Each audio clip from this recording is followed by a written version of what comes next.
Wow. Keep it going a while go. Give it up for the man who's taken us to the World Cup, your Cymru manager, Robert Page. And of course, Ian Gwyn Hughes has been so instrumental with making the Welsh language yr iaith Gymraeg, bydd yr iaith Gymraeg yn fyw gyda Tîm Pêl-drod Cymru. Over to you, Ron the boy. Good evening, Tylorstown. I cry every time I watch that video. I'm not embarrassed to say. I've watched it 8 times and I cry every time I watch it. It gets me every time. Shall we sit down, IG? Yeah, we'll sit down. Oswyth A, croeso, good evening, welcome. Can I just say, IG, before you start? Yeah. There's 99% of this audience is my family. They're all my family. It's amazing. Thank you so much for turning up. Thank you.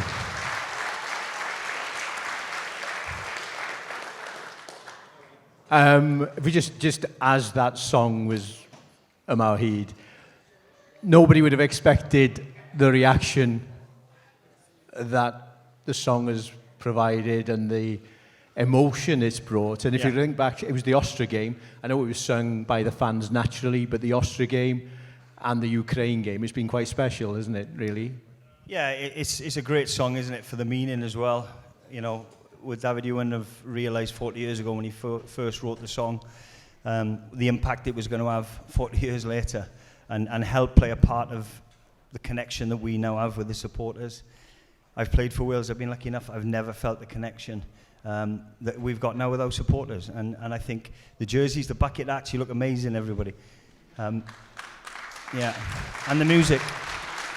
And the music, and that song is incredible. The first time I heard that song, we were in Baku going to training, and Chris Gunter played it.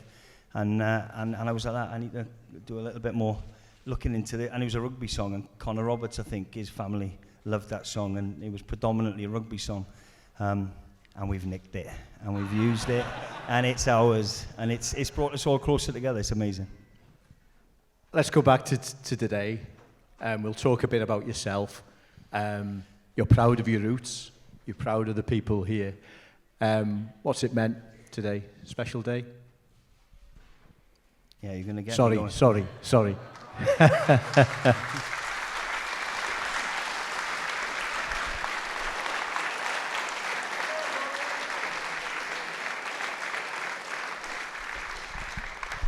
Suck it up, for God's sake.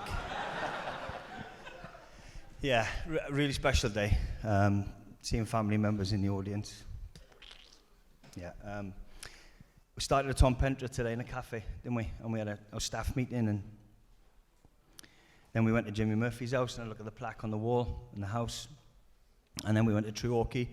So to go around the valleys, and we opened a 3G pitch. We didn't have that back in our day when we were playing. James, did we? We didn't have 3G pitches. We had Mardy pitch. We didn't have a pitch in Tylorstown. We had to go up to Mardy, and my dad's in the audience tonight, my mum. They'll tell you we had to drive, so every game was an away game for us. And we'd go up to Mardy and we'd play on the pitch, but if the rain come down, which more often than not it did in the valleys, and flood the pitch, the game was off. So to go and be a part of that in Treorchy today and open that 3G pitch for the kids was really nice. And to see the excitement around the kids' IG as well. You know, to see the buzz that it's given grown men coming on, showing their appreciation, and seeing a reaction in here tonight is phenomenal. When was the last time you were in this hall? I got a couple of friends in the audience, Kevin Thomas, Gareth Martin. He was downstairs, and I smashed them at snooker. This was my snooker hall. Highest break? Oh, highest break. I was a player. 27, something like that. You've been telling everyone backstage 147. I might have fibbed, yeah. But this meant so much. It was bingo year last night, wasn't it? It was bingo year last night. Tonight there's announcing the squad. It was my snooker hall. But buildings like this are important for our community. You know, it brings us together, absolutely. And I'm...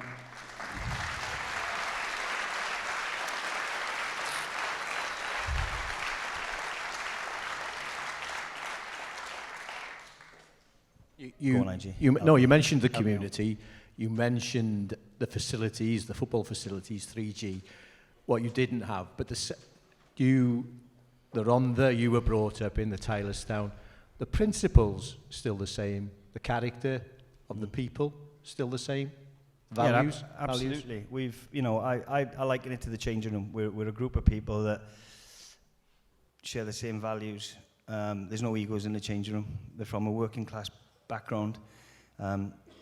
When things are tough, we dig deep and we rally together, and that's what we are as a community. That's what being Welsh and being from the Valleys is all about, and I'm proud of that.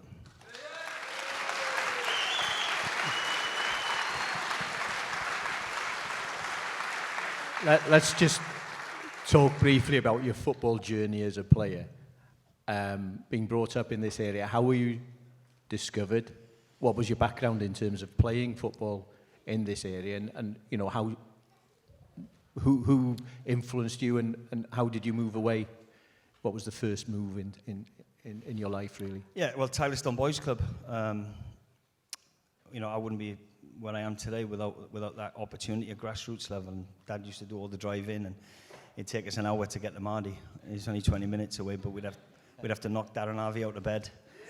And Dad, nice to see you, bud. It's true, isn't it? Yeah, every Sunday, knock him out of bed. He's a nightmare. Yeah, but, you know, without people like Dad helping out and Mum doing the washing, you know, we wouldn't have been able to play football. So, yeah, that's what I started. And then Keith Cooper was the league referee, and I was in goal for our team was his son Neil. And he knew Tom Wally at Watford, and that's how I got my first opportunity. I went up to Watford as an 11-year-old, believe it or not, and fell in love with it straight away. And I thought, what? I can get paid for playing football. It's incredible. It's something I love doing. And Mum and Dad will tell you I was a pain in the arse when I come back, because I was a right miserable sod. All I wanted to do was play football. I wanted to be up in Watford playing football, and I managed to make a career out of it. So that was the first opportunity I had to go up to Watford and sign a professional contract. As a youngster growing up, who were the people or the players you looked up to? Who did you want to be? Yeah, Bobby Moore, when he was at West Ham. I used to go as a youth team player then, because I couldn't just come back to Wales because it was too far before I was able to drive. And Kenny Jackett, who played for Wales over the years as well, he used to say to me, look, I'll get you a ticket, go and watch Arsenal, go and watch Tony Adams play, go and watch Martin Keown, Steve Bold, you know, go and watch them play as a back four. So they were a big influence for me. So on the weekends I couldn't come back to Wales, I used to go to Highbury and watch how Arsenal defended. Because at the time, that back four at the time were incredible. So they were my influences as well. In terms of your career in the Football League, where were you happiest? Where, not just in terms of enjoying success, but where did you feel happiest, most comfortable? Well, I always look out for Watford's results, and without them, I wouldn't have had the professional contract and had the career I had. So I always look out for them as the first result. And I've settled in Sheffield, and you know, I think it's a similar culture. I liken that the people in Sheffield are very similar to what we've got here. They're working class, and they graft, and they're workers, and they're nice people. So I think that's why I've likened it to where I grew up in the Valleys, and yeah, I've ended up settling there. So Sheffield United I had 3 good years there. Frustrating time for me when I come back to Cardiff, because I had an injury, and then in the meantime, Danny Gabardon's been here tonight. I don't know if he's still here, but he took my position, and I've thanked him many times for that. And James Collins, and rightly so, you know, not only at club level then, but international level. It was a double whammy for me. So thanks, lads. But yeah, so that was frustrating, and then I moved to Coventry, and I had 3 good years there. What I didn't want to do, IG, I couldn't sit in the stand. Again, this is my upbringing. I couldn't sit in the stand and earn my money, and not feel I'm earning my money, and sit in the stand and get, you know, paid to play football, but not doing it. I felt I was cheating a little bit. So I had the opportunity to go to Coventry, and I got out and had 3 good years there. But I'd say Sheffield probably, because that's where I had the kids then, and they put down their roots, and it's hard then when you got kids as well. I've told you before, when you left Cardiff in the week, on the Saturday, I was commentating there for BBC Wales. Oh, you always tell this story. And I pulled into the car park, came out of the car, and this lady came up to me and said, "Oh, Rob, can't believe you come back so soon." I think it was to do with the lack of hair. Don't entertain him. Don't encourage him. She hadn't seen me play, obviously, but I said, no, I'm not Rob Page. There's 40 years between us, AJ. I know that. yeah. Give or take. No.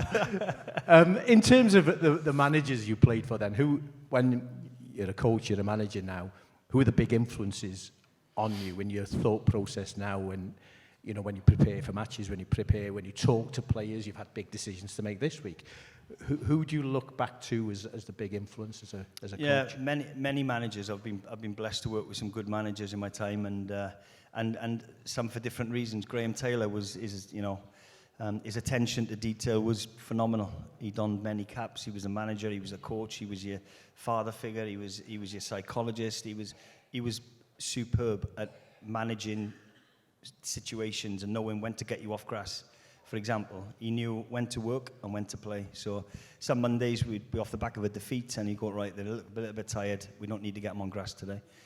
We'd all get our kit on. He'd get 3 volunteers. We'd drive to a park somewhere and we'd walk for an hour and then we'd end up in a pub and we'd have lunch together. And that would be the day's training. And he knew when to play and when to work, and he knew when to get us off our feet. And we've got the balance really well that with the Welsh team now.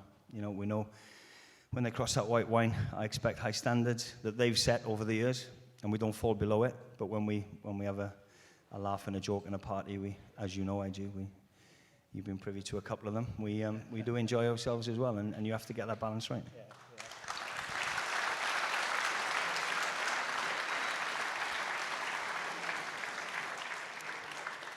As a player, did there come a period during your career when you thought, I want to be a coach, I want to be a manager?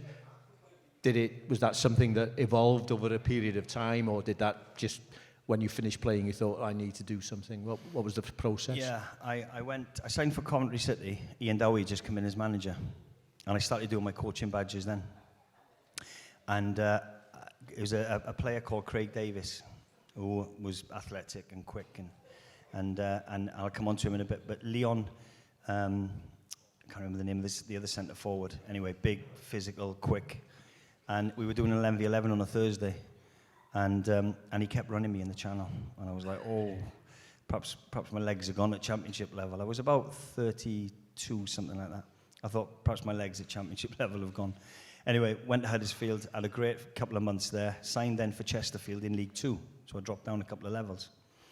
And Craig Davis done the same to me on another Thursday, and I went, where do I go from here? I got that feeling again where my legs are gone. So I was in contact with Mickey Adams at the time, who'd signed me at Coventry, and he was going to take me into Sheffield United as a coach, but things didn't work out for him. He didn't win a game until the end of the season and got the sack. But he then went back to Port Vale, where he'd been successful, and true to his word, he took me in as a coach. So I had the perfect transition, really, of going from finishing playing to coaching the youth team. So I had a group of 16 players every day. And then after a couple of months, he recognised that maybe I had a bit more to offer, so he had me with the first team. And that season, we were in League 2, and we went into administration. So some of the players weren't even getting paid. They weren't getting their wage. And they had to go home and say to their wives and kids, look, I've got to play, but we're not getting any money this month. And how he motivated that group of men to still win games, and we got promoted that year, was incredible. So to have that experience of standing with him on the touchline, watching how he managed, how we got the best out of the players, and I liken it a little bit, and not being disrespectful to our Welsh team at all. I love every one of them like my own. But we haven't got the pool of players England have got. We've got something special. And in adversity, we will absolutely dig deep when we have to. And that little something else that we've got means the world to us. Do you think experiences at places like Port Vale now hold you in good stead as the Welsh coach? Gives you a grounded approach to it? I'm not likening it to Port Vale in League 2 at all, but there's aspects of how Mickey managed that group of players and almost created that siege mentality where the world's against us, right, we'll show them. And that's exactly what they did. They were playing for themselves, and they needed that little something extra to give them that edge to win games. And I brought Kenny Jackett, taught me Graham Taylor, Mickey Adams, Neil Warnock, some of his sessions, there was no nonsense. I remember him bringing a bag of bibs up one Friday where I think we might have lost the game on a Saturday, and he brought a bag of bibs up the following Friday, the day before the game, and we went, Gaffer, he went, have a look inside the bag, and there was our shin pads. and we had to smash each other on the Friday before. I don't ask the lads to do that, but it was a no-nonsense attitude and I think that's why I got on with him. I was his captain, and I've taken aspects of that into it as well. And the road hasn't been easy, hasn't been smooth in terms of management, but you came into the Welsh setup as intermediate manager under 21s and responsibility further down. I would imagine that's held you in good stead, because of a lot of the players who've come through into this senior squad now, you know them really well. Yeah. You've managed them before. Do you think that's helped you? Yeah, 1,000,000%, yeah. I think when I stepped up, when Ryan brought me up as assistant, I already knew half the team anyway, because the first call Ryan made was to me about what kids are good enough, and the DJs, the Daniel James, the Joe Roden, to Joe Morrell, they all fast-tracked up to the first team straight away. So I knew half of them, and they knew me. And I seemed to get the respect of the senior players straight away. So, that helped. So when you've got all the team then on board, and it made that transition easy, or easier. What does it mean to you being Wales manager? Oh, incredibly. Yeah, incredibly proud. Love where I come from. And shut up, IG. What are you sorry about that is for? Are you doing it on purpose? It means the world to me. Yeah, no, that's so great to see, for everybody to see what it means to you. Because I was going to ask you now, what does it feel like standing on the side of the pitch when you hear the anthem? But maybe I shouldn't ask you that question. But what goes through your mind? You're standing there, you're manager of your country, which not many people get the opportunity to do. And that anthem is sung so passionately. What goes through your mind? Yeah, it's incredible, honestly. And whoever decided to stop the music and let the supporters sing is the best decision we've made, because that is... And I'm in a privileged position, so when I stand on the touchline, I see the opposing players, and honestly, it's jaw-dropping for them. And they literally are like that, in awe of when you guys sing it.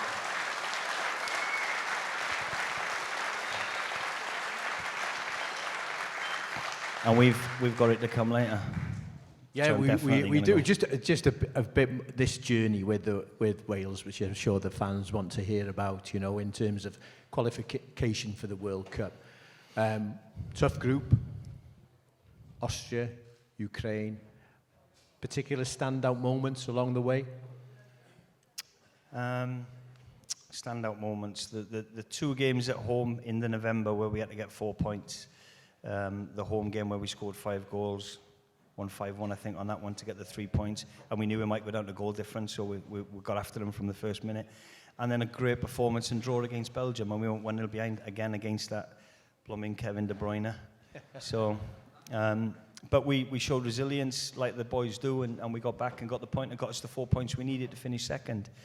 So that was a really pleasing moment for me. But the ultimate moment was when the referee lifted the whistle for the final whistle against Ukraine, to know that we'd finally got to a World Cup. That was the best feeling ever.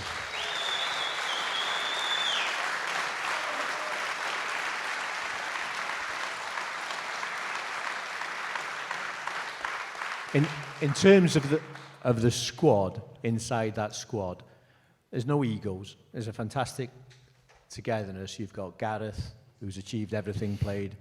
You've got Joe Morrell, Portsmouth. You've got Johnny Williams in League Two, Chris Gunter in League Two. But there's no egos.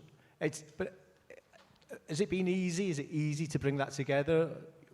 You've inherited it from Gary, from Chris, from Ryan. It seems to be this genuineness about representing Wales. Can you put your finger on what it's about? No, I think we're lucky because we've had a group of players that have come through the age groups together, and that definitely helps because they know each other inside out. They're friends, first and foremost, they're friends. We've got it back to a stage now where they're messaging each other prior to camp. They can't wait to get through the door. Honestly, being there on the first day, and you've experienced it time and time again, IG, it's incredible. It is a group of friends getting together, and there's genuine love between them all. So that helps. It doesn't make you win games of football, but it certainly helps. We've all seen the documentaries that have been on recently, which are incredible. And seeing John Toshak's one, John made the brave decision to... I was playing at the time, and I was one of those ones that retired, and along with John Artson and many others. And then he felt that it was the right time to introduce the younger players, the Gareth Bales, the Aaron Ramseys. What Chris did with them in 2016 was incredible to get the semi-finals. And I was a supporter back then as well myself, and I was on holiday with the family and watching it like you all were.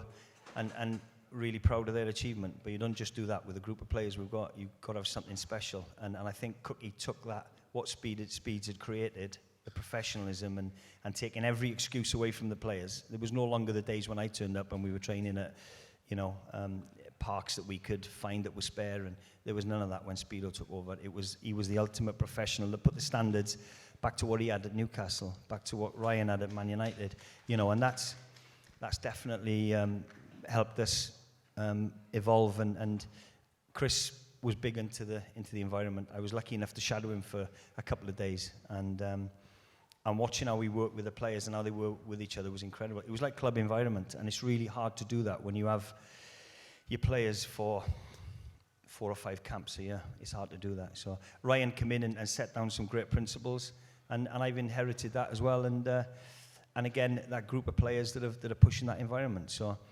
it's massive for us. It's massive for us. I can't speak highly about those group of players. And Baylor is the first one. Again, he's like Harry Speed when I played. Irrespective where you played in the country, whether again you played in the Premiership or myself played in the Championship, you were all treated the same. And Baylor's exactly the same. There's no egos. They're left at the front door. We all come in. We're all a group of friends. He treats the young lads that we had in, the Luke Harrises of the world from Fulham that's 17 years old, the same as Rambo. And I think that's key to the success we've had as well. I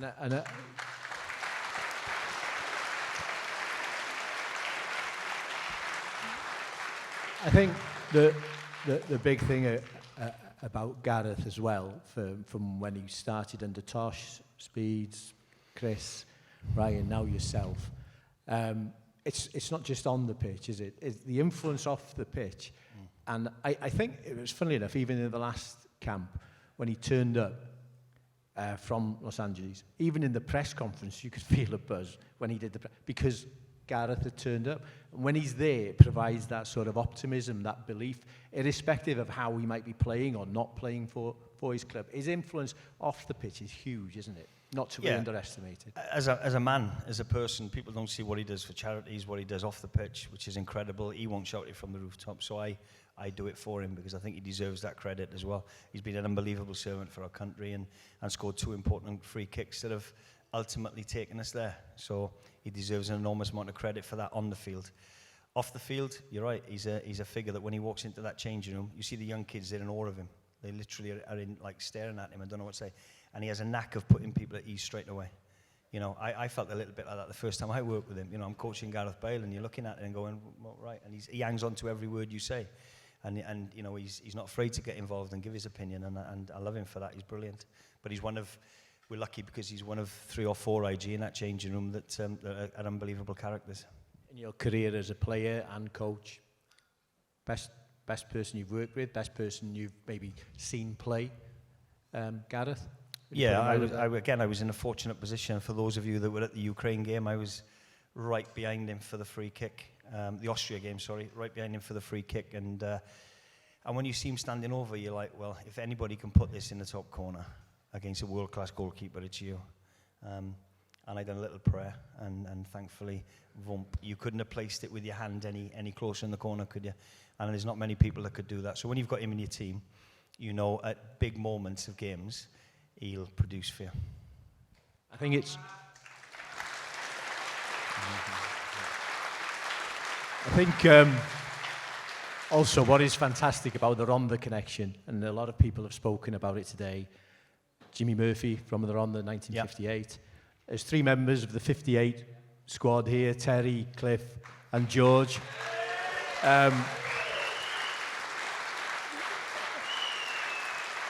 Which is absolutely fantastic. And you had a conversation with Cliff Jones downstairs as well. It's fantastic. 1958, Jimmy Murphy, 2022, Rob Page, and the 3 are present here tonight.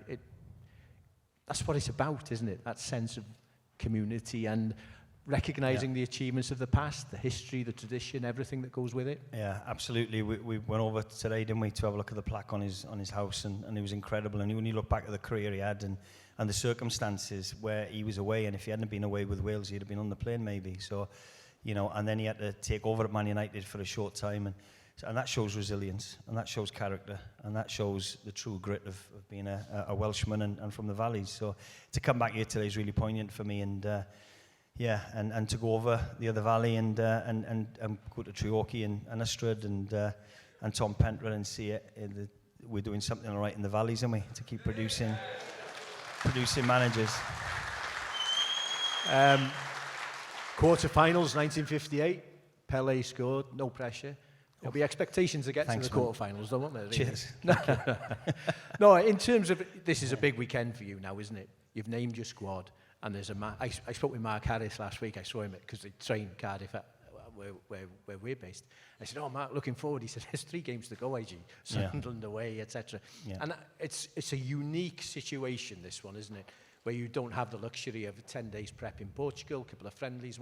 It's club football straight into a World Cup. It's unprecedented, isn't it? It is, yeah. At least in the Euros, we were lucky to take them to Portugal for a week, and then we come back and had a friendly against France. And so the preparation is like 2 weeks before the start of it. So we use that 2 weeks to build up minutes into the players that weren't playing at their club, and we haven't got that luxury this time.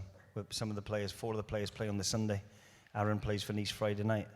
I'm going to be praying again over the weekend now that we get everybody through that door. So there was one, I've got to tell you this, there was one player who I had to tell that was in the squad. So I went to watch Cardiff City play last Saturday. Gareth come with me and the kids. I went to watch Mark Harris, and I went to phone Mark Evans in the week after the game, and this is how bad my eyes have gone. I'm of an age where my eyes have gone, and I accidentally phoned Mark Harris and cancelled. Within 2 minutes, he's phoning me back. He's obviously put 2 and 2 together and gone, he watched me. I bet he's phoning me to tell me I'm not in the squad. So I just had to message him and say, "You're in, don't stress."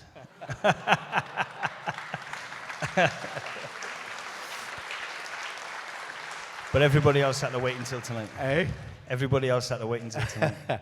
And just before we come to the end, the thought process now, going to the World Cup, obviously, I get, if you're at the World Cup, you don't expect any easy games. It's all tough. You've got the United States, Iran, England. A lot of talk about the England game, but that's the 3rd game. You know, I mean, in 2016, we lost to them, but we qualified as top of the group. That's the mentality. It's all about the USA game, isn't it? And just getting out of the group, isn't it? Yeah, absolutely. Look, we're proud, all of us as a nation, that we've got there, but, let's be clear, we're not going to make the numbers up. We're going to compete.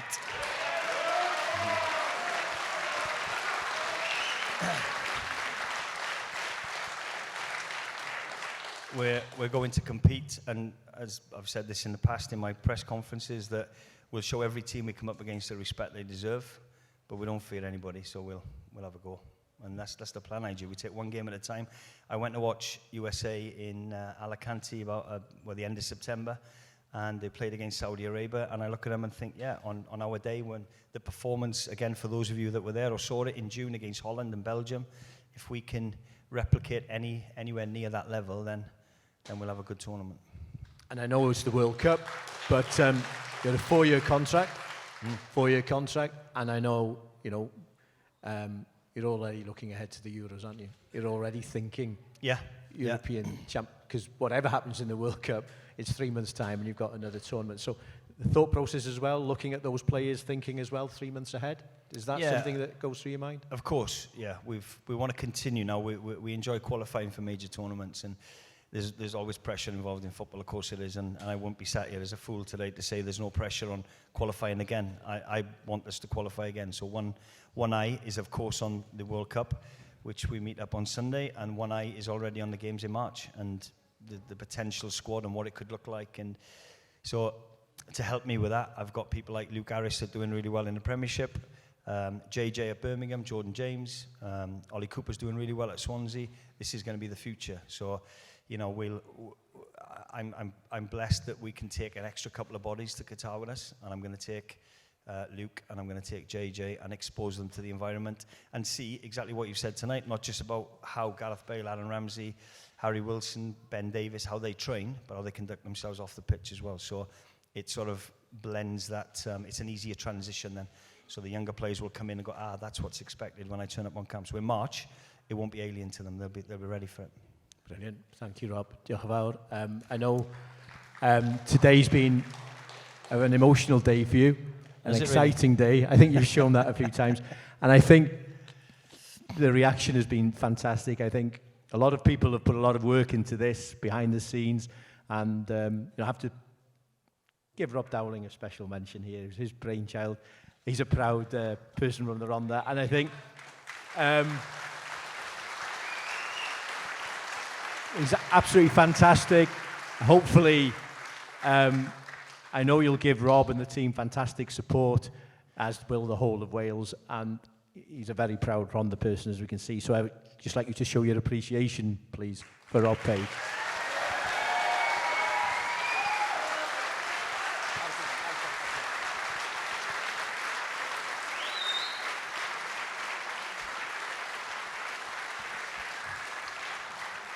Diolch yn fawr iawn, Ian Gwyn Hughes, ac wrth gwrs, Rob Page.